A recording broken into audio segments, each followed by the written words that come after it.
Hello friends, welcome to Civil Master. In today's video, I am going to give you the introduction of RCC. Guys, मैं आपको इस video में RCC का एक brief introduction दूंगा क्योंकि जैसा मैंने खुद ऑब्ज़र्व किया है अपनी बीटेक लाइफ में, ये जब स्टूडेंट्स बीटेक के सेकेंड ईयर में आते हैं और उनके पास ये सब्जेक्ट आता है RCC स्ट्रक्चर्स, तो उसमें उनको स्टार्टिंग में उसको समझने में काफ़ी प्रॉब्लम होती है क्योंकि उन्हें उसके बेसिक रूल्स नहीं पता होते। उन्हें पता नहीं होता कि इसमें कहाँ से इसमें रेनफोर्समेंट आ रहा है, कहाँ से इसमें ये बीम की डेप्थ है, कौन सी डेप्थ है, कब अंडर रेनफोर्स, कब ओवर रेनफोर्स हो रही है। तो उसको वो काफ़ी कंफ्यूज रहते हैं सब्जेक्ट में। तो मैं यहाँ पे आपको इसका एक बिल्कुल बेसिक से लेके इसका एक इंट्रोडक्शन देता हूँ। यानी जैसा कि हमें पता है कि आरसीसी की फुल फॉर्म होती है रेनफोर्स सीमेंट कंक्रीट। तो ये रेनफोर्स सीमेंट कंक्रीट के अंदर रेनफोर्समेंट किया गया है। तो उससे पहले हमें पता करना पड़ेगा कि सीमेंट कंक्रीट क्या होती है। सीमेंट कंक्रीट या फिर plane cement concrete,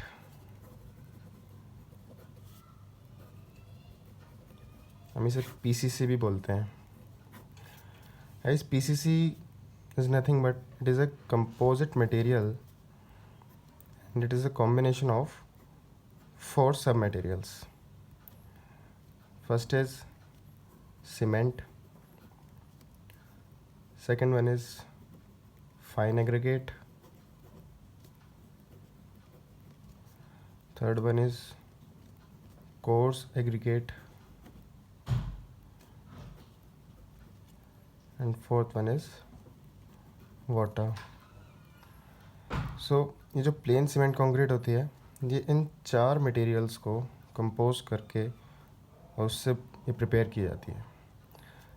plane cement concrete हम स्ट्रक्चरल पर्पस में यूज़ करते हैं अलग अलग स्ट्रक्चर बनाने के लिए, बट ये हर जगह यूज़ नहीं होती है क्योंकि ये इसमें सिर्फ कंक्रीट की प्रॉपर्टीज़ हैं और कंक्रीट जो होती है वो हम वहाँ पर यूज़ करते हैं उसको जहाँ पर हमें उसकी कंप्रेसिव स्ट्रेंथ की हमें यहाँ पे रिक्वायरमेंट है, जहाँ पे और कोई फोर्सेस एक्ट नहीं करती हैं, जहाँ पे कंप्रेसिव स्ट्रेसेस के अलावा और कोई स्ट्रेसेस नहीं आ रही हैं। हम प्लेन सीमेंट कंक्रीट सिर्फ वहाँ पे यूज़ कर सकते हैं। जैसे कि आपने रोड देखी होंगी, जब प्लेन रोड होती है जो कि सीसी की रोड होती है सीमेंट कंक्रीट की, तो वहाँ पे हम उसमें रेनफोर्समेंट नहीं देते हैं वहाँ पे, क्योंकि उसमें रेनफोर्समेंट हम जब तभी देते हैं जब हमें कंप्रेसिव स्ट्रेस के अलावा और भी अलग तरह की स्ट्रेसेस जैसे टेंसाइल स्ट्रेसेस अगर वहाँ पे प्रोड्यूस हो रही है, तब हमें ज़रूरत पड़ती है उसमें रेनफोर्समेंट प्रोवाइड करने की। बट रोड क्योंकि एक प्लेन हॉरिजॉन्टल सरफेस होता है, वहाँ पे सिर्फ कंप्रेसिव स्ट्रेसेस ही आती हैं।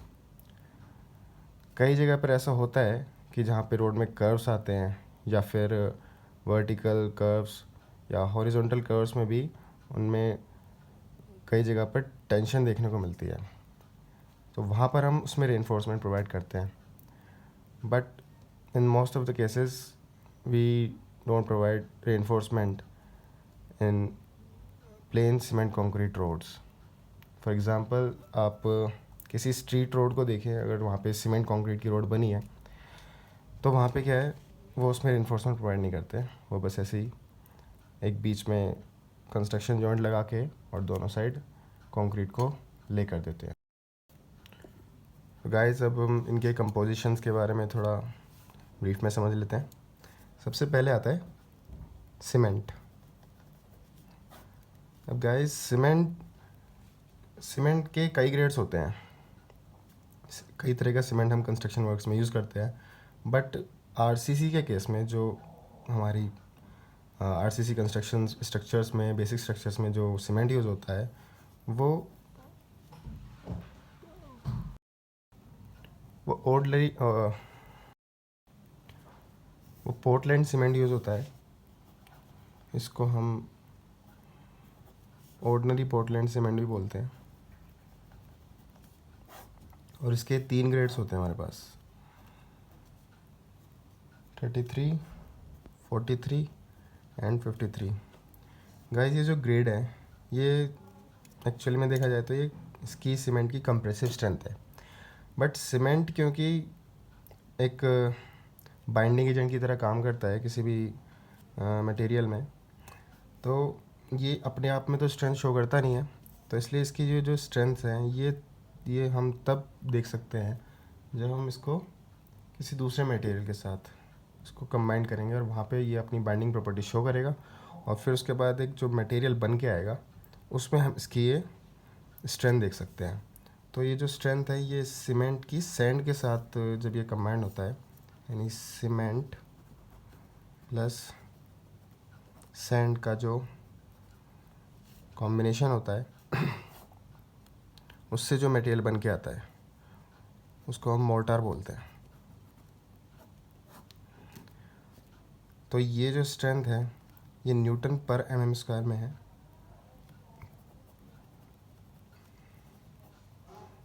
तो ये इस मोर्टार की कंप्रेसिव स्ट्रेंथ है। अब हम स्ट्रक्चर के हिसाब से सीमेंट का ग्रेड फाइनल करते हैं कि हमें कौन से ग्रेड का सीमेंट लेना है। जहाँ पे हमें ज़्यादा स्ट्रेंथ की ज़रूरत होती है तो वहाँ पे हम जनरली 53 न्यूटन पर एम स्क्वायर ग्रेड का पीसीसी यूज़ करते हैं। और मोर्टार बनाने के लिए जो हम सीमेंट और सैंड का रेशियो लेते हैं वो 1:3 का रेशियो लेते हैं हम। 1:3 का मतलब है 1 पार्ट सीमेंट और 3 पार्ट सैंड। जैसे कि हमने 50 kg सीमेंट लिया तो हम यहाँ पे सैंड जो होगा उसका इसका थ्राइस लेंगे, यानी कि 50 × 3 हो गया 150। यहाँ पे हम 150 kg ऑफ सैंड यूज़ करेंगे। तो ये 1/3 के रेशियो हम इसको मोटर को बनाते हैं इसकी स्ट्रेंथ का चेक करने के लिए। और इस मोटर को बनाने के लिए हमें एक वाटर का एक फ़िक्स्ड प्रोपोर्शन चाहिए होता है जिससे कि हमें एब्सोल्यूट स्ट्रेंथ मिल सके। मतलब हम उतना ही पानी इसमें ऐड करेंगे जिससे कि ये ना तो ज़्यादा फ्लफ़ी हो जाए और ना ज़्यादा ब्रिटल हो जाए। हमें एक लिमिटेड प्रोपोर्शन में इसमें पानी ऐड करना पड़ता है। और जनरली जो हम वाटर सीमेंट रेशियो लेते हैं तो वो 0.4 से 0.6 के बीच में होना चाहिए। वाटर सीमेंट रेशियो का मतलब है quantity of water upon quantity of cement, या जनरली केजी में या फिर ग्राम्स में इसका लिया जाता है। तो यहाँ से हम वाटर सीमेंट रेशियो का एक फ़िक्स प्रोपोर्शन इसमें यूज़ करते हैं। और यहाँ पे आपको ये भी पता होना चाहिए कि जब हम सीमेंट का मिक्स बनाते हैं, किसी भी चीज़ में सीमेंट यूज़ करते हैं, तो वो केजी में लिया जाता है, यानी कि वो बाय वेट लिया जाता है, बाय वॉल्यूम नहीं लिया जाता। क्योंकि सीमेंट यूज़ होता है सैंड के साथ, और सैंड में गाइस आपको बाद में पता चलेगा जब आप सॉइल मैकेनिक्स पढ़ेंगे कि जो सैंड होता है उसमें एटमॉस्फेरिक कंडीशंस की वजह से उसमें बल्किंग आती है।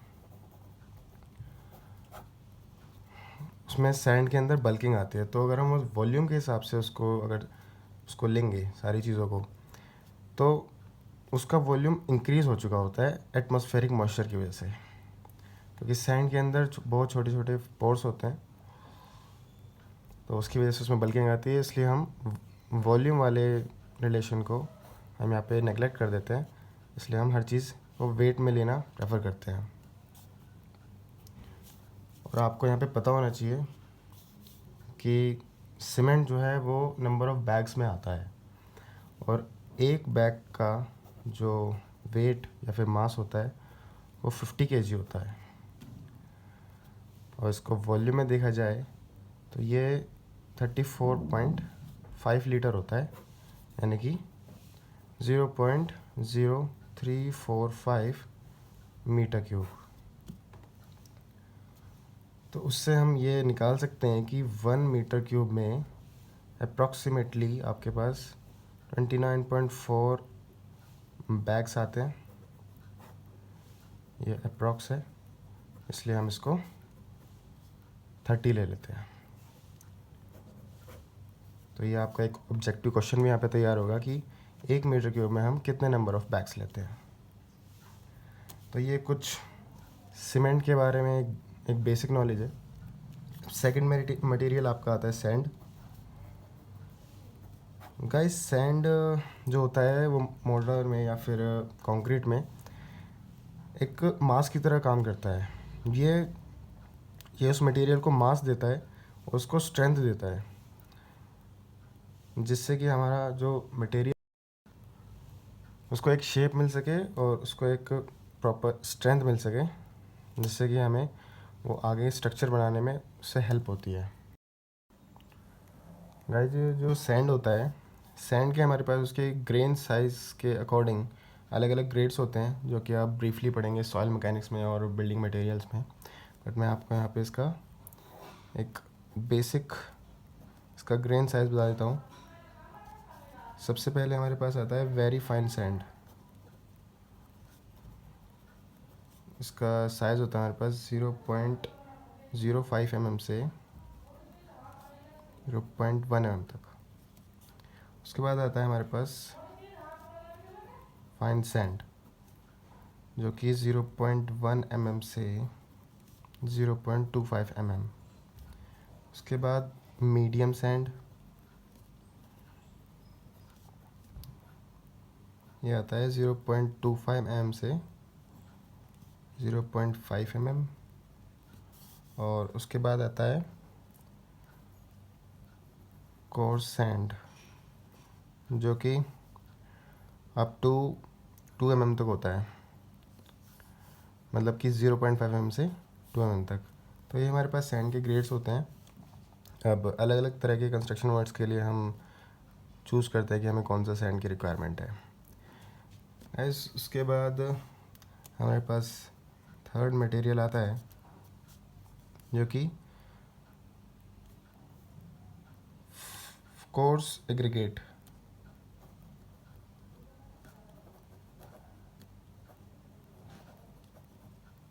सैंड हमारे पास इसको हम सैंड को फाइन एग्रीगेट भी बोलते हैं। और कोर्स एग्रीगेट में जो 2 mm से बड़े पार्टिकल्स होते हैं, उनको हम पार्टिकल साइज एनालिसिस के अकॉर्डिंग कोर्स एग्रीगेट में रखा जाता है। ये गाइस 2 mm से अबव होते हैं कोर्स एग्रीगेट, और ये अप टू 80 mm तक होते हैं। इसमें आपके ग्रेवल्स, कॉबल्स एंड बोल्डर्स आते हैं, जो कि सबसे हैवी होते हैं। बट आरसीसी कंस्ट्रक्शंस में हम ग्रेवल्स तक ही यूज़ करते हैं। ये कॉबल्स एंड बोल्डर्स हैवी स्ट्रक्चर्स में यूज़ होते हैं। ये एज ए स्टोन कंस्ट्रक्शन में काम आते हैं, या फिर सब ग्रेड या सब बेस बनाने के लिए ये एज अ पेवमेंट और एज अ बेस कोर्स में काम करते हैं, सॉरी फाउंडेशन वर्क में काम करते हैं। गाइस उसके बाद हमारा फोर्थ जो मटेरियल है वो वाटर है। वाटर एक्चुअली सबसे इम्पोर्टेंट मटेरियल है आरसीसी के अंदर या फिर कंक्रीट के अंदर, क्योंकि सीमेंट जो है वो वाटर से ही रिएक्शन करके एक उसके साथ एक एक्सोथर्मिक रिएक्शन होती है, जिससे कि उसमें एक ग्लूटिनस प्रॉपर्टी प्रोड्यूस होती है। सिर्फ सीमेंट अकेला एक बाइंडिंग एजेंट नहीं है, वो जब वाटर के साथ मिलता है तभी वो एक बाइंडिंग एजेंट की तरह काम करता है। तो वाटर हमारे मोटार के लिए सबसे इम्पोर्टेंट मटेरियल है। और जनरली हम ये ध्यान रखते हैं वर्किंग साइट पर, फील्ड पर, कि जो हम वाटर यूज़ कर रहे हैं अपने मोटार बनाने के लिए, उसमें सोल्ट्स ना हो, सोल्ट्स या बेस ना हो। क्योंकि उससे क्या होता है कि जब कंस्ट्रक्शन पूरा हो जाता है, स्ट्रक्चर तैयार हो जाता है, तो उसमें बाद में आपने देखा होगा उसमें बाद में एक वाइट पाउडर सा कभी कभी आ जाता है। उसको हम टेक्निकल लैंग्वेज में फ्लोरेसेंस बोलते हैं।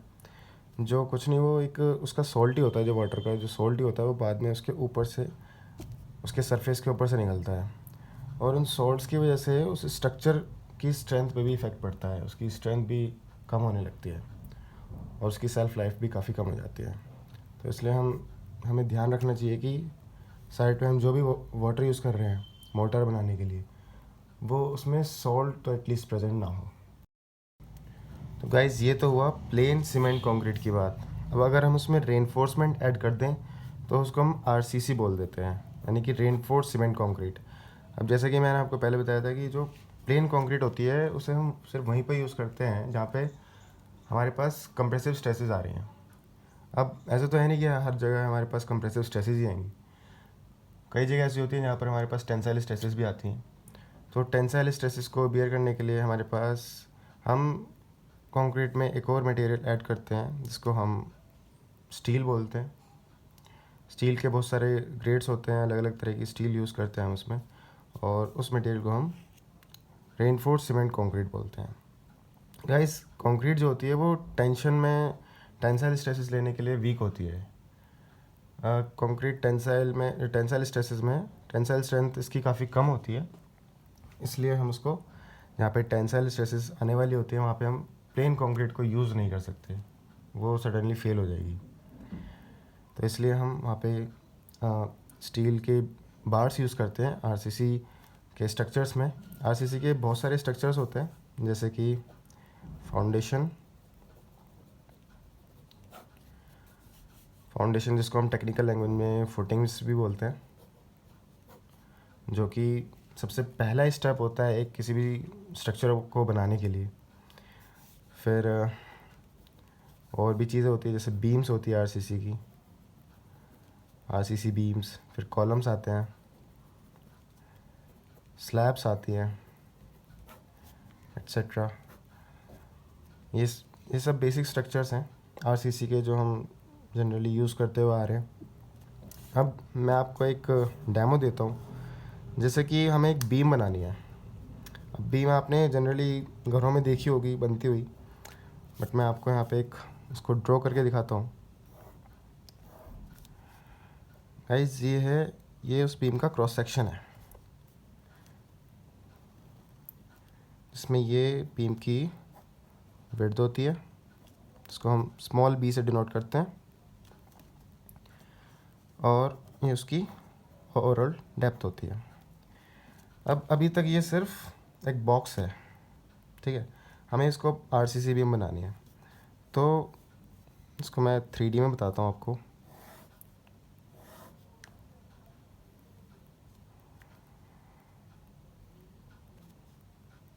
अगर हमें इसका स्पैन देखना है तो हम इसको 3D में देखना पड़ेगा।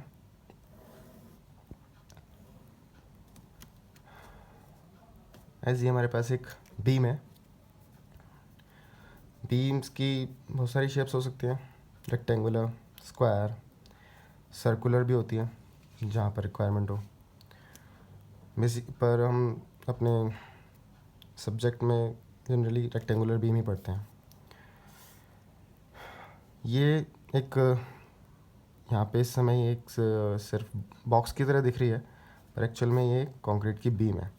अब हमें इसमें रेनफोर्समेंट प्रोवाइड करना होता है, तो हम रेनफोर्समेंट इसमें कई तरीके से प्रोवाइड कर सकते हैं। वो डिपेंड होता है कि अपकमिंग लोड्स के ऊपर कि हमें उसमें कैसे कैसे रेनफोर्समेंट प्रोवाइड करना है। वो आगे आप डिज़ाइन जो जितने भी उसके डिज़ाइन होंगे, अलग अलग तरह के डिज़ाइन होते हैं, उसमें आप देखेंगे कि हम उसमें टेंसाइल रेनफोर्समेंट या फिर कंप्रेसिव रेनफोर्समेंट कैसे कैसे दे सकते हैं। तो रेनफोर्समेंट के अकॉर्डिंग जो बीम होती है वो दो तरह की होती है, सिंगली रेनफोर्स और डबली रेनफोर्स। सिंगली रेनफोर्स का मतलब है कि हमने अगर उसमें स्टील जो है,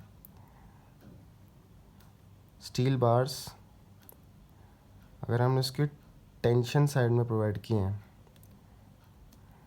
टेंशन बीम में नीचे से प्रोड्यूस होती है, तो ये उसकी बार्स हैं। ये आपको 3D में देखने को मिल रहे हैं यहाँ पे।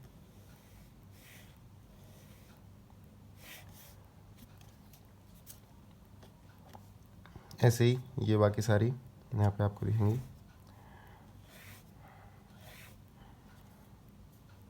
अगर सिर्फ उसके टेंशन वाले पार्ट में रेनफोर्समेंट प्रोवाइड किया गया है तो उसे हम सिंगली रेनफोर्स बीम कहते हैं। और अगर हम उसके दोनों साइड में, यानी कि कंप्रेशन साइड में भी हमने उसमें स्टील प्रोवाइड किया है, तो उसको डबली रेनफोर्स बीम बोलते हैं। जो एंड्स के जो ये बार्स होते हैं, इनको हैंगर बार्स या फिर एंकरेज बार्स बोलते हैं, जो कि मिनिमम 4 तो होते ही हैं, क्योंकि हम इन बार्स को जब बाइंड करते हैं तो वो चारों साइड से ही बाइंड होने चाहिए, वरना वो एक साथ कैसे रहेंगे। तो ये मिनिमम 4 बार्स तो उसमें होंगी ही होंगी, चाहे कोई भी बीम हो। उसके अलावा अगर हमने यहाँ पे और बार्स ऐड किए हैं कंप्रेशन साइड में, तब हम इसको डबली बीम बोलेंगे, डबली रेनफोर्स्ड आरसीसी बीम। ठीक है। अब ये जो हमने जिस वायर से इसको बाइंड किया है ये भी स्टील का ही होता है, इनका डाया थोड़ा कम होता है, पर जो मेन बार्स होते हैं उनका डाया ज़्यादा होता है, और जो डिस्ट्रीब्यूशन बार्स होते हैं उनका डाया कम होता है, और जो एंकरेज बार्स होते हैं उनका डाया मेन बार से कम होता है। गाइस ये इसका जो हम स्पैन देख रहे हैं, स्पैन भी दो तरह का होता है। एक होता है क्लियर स्पैन, एक होता है इफ़ेक्टिव स्पैन। क्लियर स्पैन वो होता है जैसे कि इसके नीचे कोई सपोर्ट लगा हुआ है, दोनों साइड से ऐसे एक कॉलम से यहाँ पे सपोर्टेड है।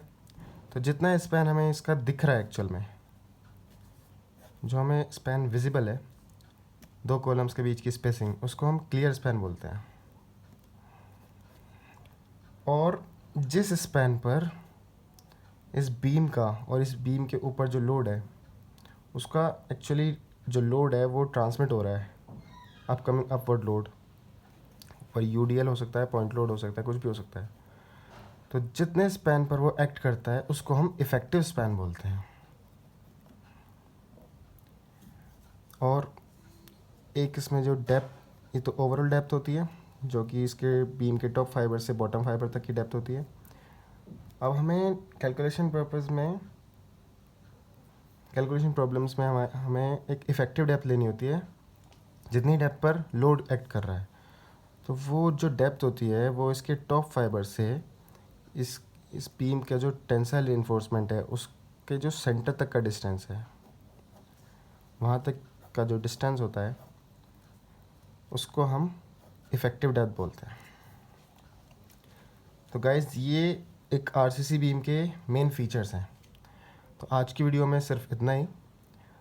आरसीसी के बारे में और आगे जानने के लिए, और जो भी आरसीसी बीम्स के और भी केसेस हैं, जैसे कि under reinforce, over reinforce, balance section कब होगा, तो ये और भी बहुत सारी चीज़ें हैं, वो आपको नेक्स्ट वीडियो में बताऊंगा, क्योंकि ये वाली वीडियो में नहीं बता सकता, ये काफ़ी लंबी हो रही है।